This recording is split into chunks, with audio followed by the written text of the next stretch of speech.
प्रिय छात्रों, कल मैंने पढ़ाया था मानव का प्रवास। आज मैं ले चल रहा हूँ मानव का विकास।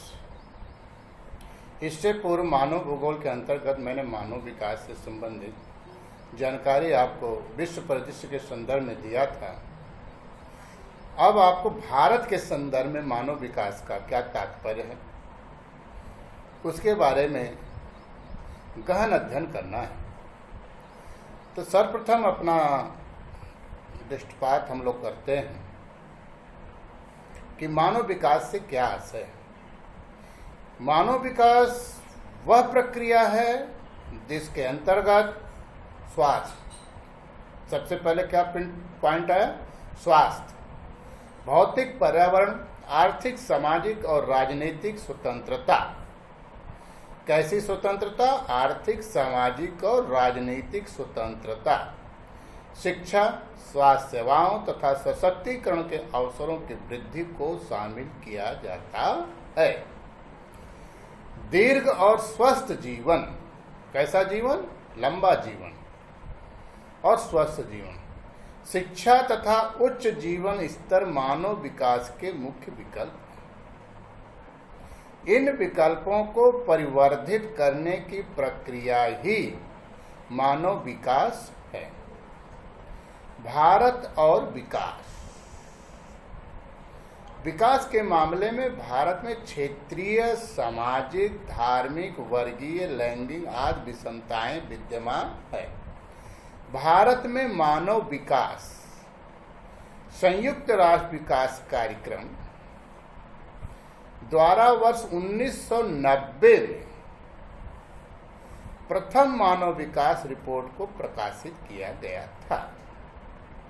कब प्रकाशित किया गया था? 1990 में। उसके बाद यह प्रतिवर्ष जारी की जाती है। मानव विकास रिपोर्ट 2011 में भारत का स्थान 172 देशों में 134वां था। 2011 के अनुसार कितना था? 134वां, जो 0.62 संयुक्त मूल्य के साथ मध्यम वर्ग के देशों की सूची में था। मानव विकास रिपोर्ट 2019 के तहत भारत मानव सूचकांक के संदर्भ में विश्व के 189 देशों में 129वें क्रम पर है। भारत HDI के संयुक्त मूल्य 0.640 के साथ मध्यम मानव विकास दर्शाने वाले देशों की श्रेणी में आता है। 2019 के अनुसार कितने स्थान पर है? 129वें स्थान। इस सूचकांक में प्रथम, द्वितीय और तृतीय स्थान पर क्रमशः विश्व के संदर्भ में बताना चाहूंगा।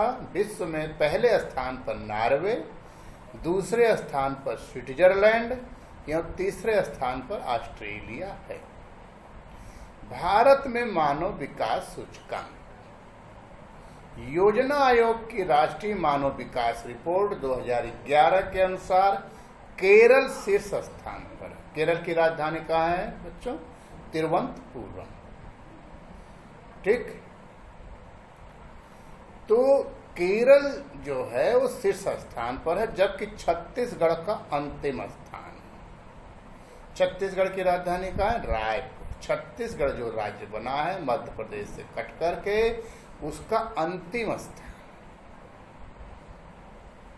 तो ये आपका प्रश्न पूछा जा सकता है छोटे प्रश्न के रूप में कि 2011 के अनुसार मानव विकास सूचकांक के अंतर्गत पहले स्थान पर कौन सा राज्य है और अंतिम स्थान पर कौन सा राज्य है।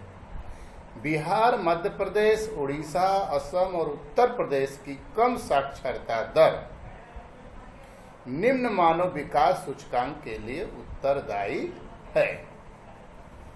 भारत में मानव विकास सूचकांक के सूचक।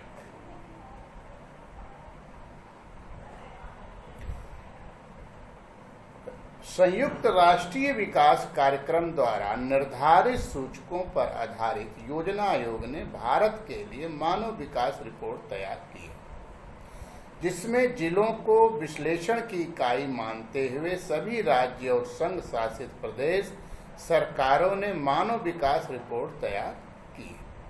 इस रिपोर्ट के सूचकों में आर्थिक उपलब्धि, सामाजिक सशक्तिकरण, सामाजिक वितरण न्याय, अभिगम्यता, स्वास्थ्य आदि को शामिल किया गया है। मानव विकास सूचकांक में जो महत्वपूर्ण सूचक हैं वो इस प्रकार है। आर्थिक उपलब्धियों के सूचक, समृद्ध संसाधनों तक सभी व्यक्तियों की पहुंच, उत्पादकता और कल्याण मानव विकास के अनिवार्य अंग हैं। विकसित एवं गरीब राज्यों की प्रति व्यक्ति आय की असमानताओं के अनुसार ही इनका उपयोग भी अधिक होता है।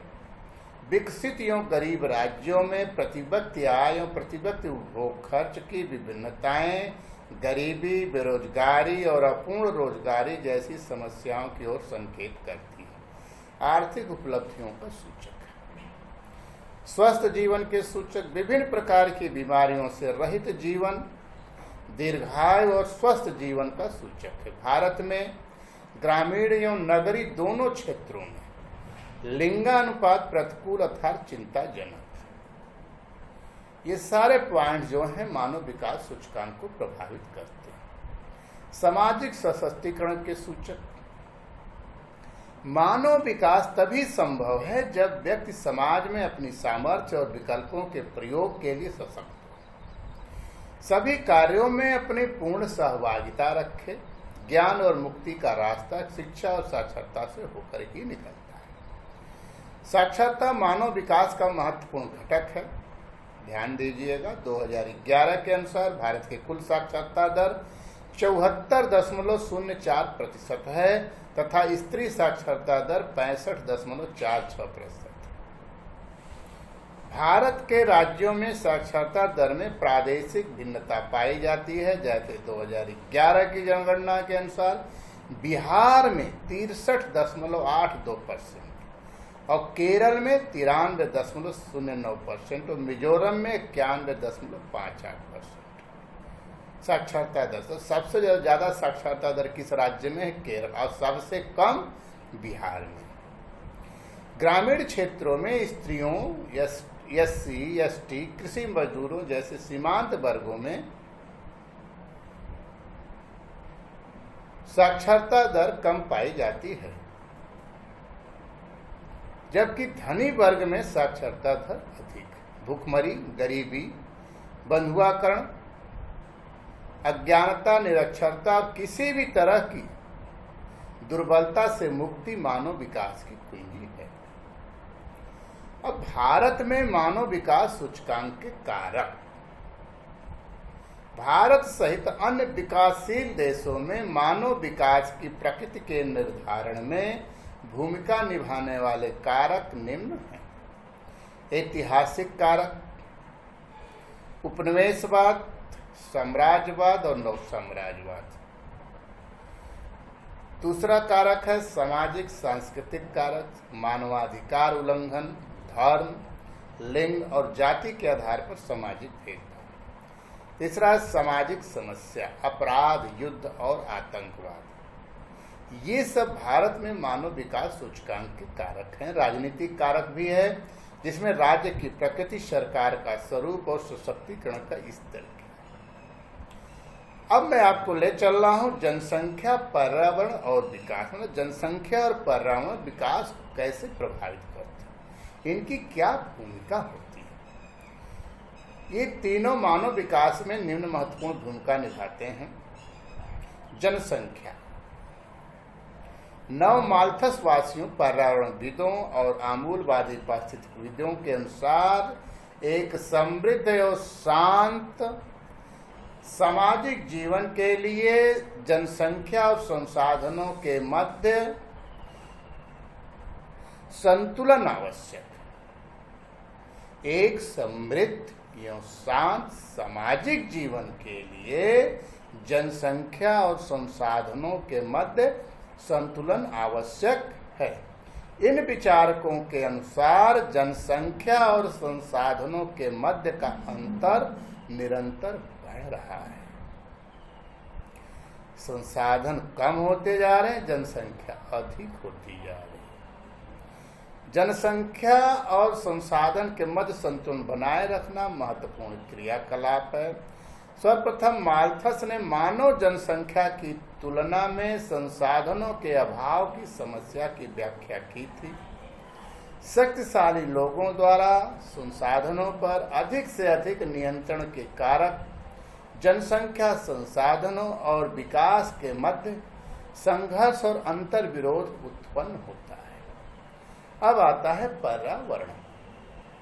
प्राचीन काल से ही भारतीय धर्म ग्रंथों में प्राकृतिक तत्वों के मध्य संतुलन की बात कही गई। प्राचीन काल से ये बात कही गई है कि जो प्राकृतिक तत्व हैं उनके बीच संतुलन स्थापित करना।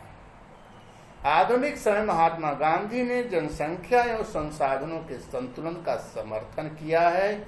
महात्मा गांधी के अंधाधुन विकास, महात्मा गांधी ने कहा है कि अंधाधुन विकास विशेषकर औद्योगिकरण को नैतिकता, पर्यावरण और आध्यात्मिकता के ह्रास का कारण माना जाता है। अंधाधुन विकास और औद्योगिकरण किस चीज का ह्रास माना जाता है? नैतिकता, पर्यावरण, आध्यात्मिकता के ह्रास का कारण माना जाता है। इसी क्रम में मैं आप लोगों को भारत में साक्षरता की प्रादेशिक विषमता के लिए उत्तरदायी कारक कौन कौन से, ध्यान दीजिएगा मेरे प्यारे बच्चों। भारत में साक्षरता की प्रादेशिक विषमता के लिए जो कारक उत्तरदायी हैं उसमें सबसे पहले गरीबी आती है। क्या आती है? गरीबी। साक्षरता दर में कमी होने का सबसे बड़ा कारण गरीबी है। गरीबी के कारण अभावग्रस्त लोगों का ध्यान पहले अपना भरण पोषण करने पर रहता है, शिक्षा उनकी प्राथमिकता में नहीं होती। भारत जैसे विशाल जनसंख्या वाले देश में गरीबी बहुत बड़ी समस्या है, जिससे साक्षरता दर प्रभावित होती है। और जिन क्षेत्रों में गरीबी अधिक है वहां शिक्षा के स्तर में भी कमी देखी जा सकती है। अब दूसरा टॉपिक आता है इसमें साक्षरता को प्रभावित करने वालों में अज्ञानता। अज्ञानता से तात्पर्य शिक्षा के महत्व से परिचित न होने से है। लोगों को जब तक शिक्षा के महत्व का ज्ञान नहीं होगा तब तक साक्षरता दर में कमी बनी रहेगी। उन्हें यह ज्ञान होना आवश्यक है, शिक्षा के माध्यम से वे अपना सर्वांगीण विकास कर सकते हैं। भारत में निम्न तथा जनजातीय समुदाय अज्ञानता के कारण शिक्षा के महत्व को नहीं समझ पाते। कौन लोग नहीं समझ पाते? जनजातीय समुदाय। भारत में निम्न तथा जनजातीय समुदाय, निम्न वर्ग के। भारत के जनजातीय क्षेत्रों तथा ग्रामीण क्षेत्रों में इस प्रकार की समस्याएं व्यापक रूप से विद्यमान है। अब आता है सरकार द्वारा इस दिशा में विफलता। भारत में शिक्षा की दिशा में सरकार के द्वारा कार्य तो किए गए हैं, परंतु इस दिशा में संतोषजनक क्रियान्वयन नहीं किया गया है। विशेषकर शिक्षा में पिछड़े राज्यों एवं प्रदेशों के ऊपर विशेष रूप से ध्यान नहीं दिया गया, जिससे प्रादेशिक स्तर पर भिन्नता देखी जाती है। अतः साक्षरता दर की स्थिति में सुधार लाने तथा इसमें प्रादेशिक भिन्नता को कम करने के लिए सरकार के साथ साथ ऐसे लोगों को भी इस दिशा में कार्य करने की आवश्यकता है जो शिक्षा के साथ साथ आर्थिक रूप से भी मजबूत हैं। समझ में आया कि शिक्षा के साथ साथ आर्थिक रूप से भी जो मजबूत हैं ऐसे लोग, मतलब शिक्षावृत्त तो हो ही, मुख्य रूप से इनकी आर्थिक स्थिति अच्छी है, जो विश्व में भारत के संदर्भ में जो बहुत पैसे वाले लोग हैं वो इसमें अपना सहयोग प्रदान करें, लेकिन ऐसा नहीं हो पाता। इसलिए भारत में साक्षरता की प्रादेशिक भिन्नता बनी हुई है। अब प्रश्न उठता है आप लोगों के सामने, इतना विकास, इतना औद्योगिकरण, सब कुछ हुआ है, तो एक प्रसन्न चित्त एवं शांत सामाजिक जीवन कैसे संभव? कभी कभी इस प्रकार का भी प्रश्न पूछा जाता है कि एक प्रसन्न चित्त एवं शांत सामाजिक जीवन कैसे संभव? समाज में व्याप्त भूखमरी, गरीबी, दासता, बधुआकरण, अज्ञानता, सुरक्षा, निरक्षरता तथा अन्य किसी भी प्रकार की दुर्बलता का निदान करके ही एक रोग मुक्त, भय मुक्त एवं पीड़ा मुक्त, प्रसन्न चित्त एवं शांत सामाजिक जीवन व्यतीत किया जा सकता है। अतः इन सभी दुर्बलताओं से मुक्ति ही मानव विकास की कुंजी है। मानव विकास तभी संभव है जब लोग अपनी सामर्थ्य और विकल्पों के विस्तार के लिए सशक्त बने तथा समाज में प्रतिभागिता करें। ज्ञान और मुक्ति के लिए शिक्षा और साक्षरता अनिवार्य है। भारत में साक्षरता दर धीरे धीरे ही सही किंतु बढ़ रही है, जो कि मानव विकास में उन्नति का संकेत करती है। शिक्षा एवं अनिवार्य साक्षरता न केवल मानव जीवन के उत्थान के लिए आवश्यक है, बल्कि इससे मनुष्य शिक्षित होकर अपनी उपयोगिता को और बढ़ा सकता है। मानव स्वयं में एक संसाधन है जो अपनी गुणवत्ता को सुधार कर इसे अधिक कुशल बना सकता है। एक अशिक्षित व्यक्ति अधिक कुशल नहीं होता है। इसलिए सबसे पहले क्या जरूरी है कि व्यक्ति शिक्षित हो, तभी एक प्रसन्नचित्त शांत सामाजिक जीवन संभव है। तभी आप भूखमरी, गरीबी, दासता, बधुआकड़, ज्ञानता, सुरक्षा, निरक्षरता, दुर्बलता इसको दूर कर सकते हैं जब आप एजुकेटेड हो। मेरे प्यारे बच्चों, मानव विकास के संदर्भ में मैंने आप लोगों को मानव विकास से संबंधित बिंदुओं का अध्ययन कराया।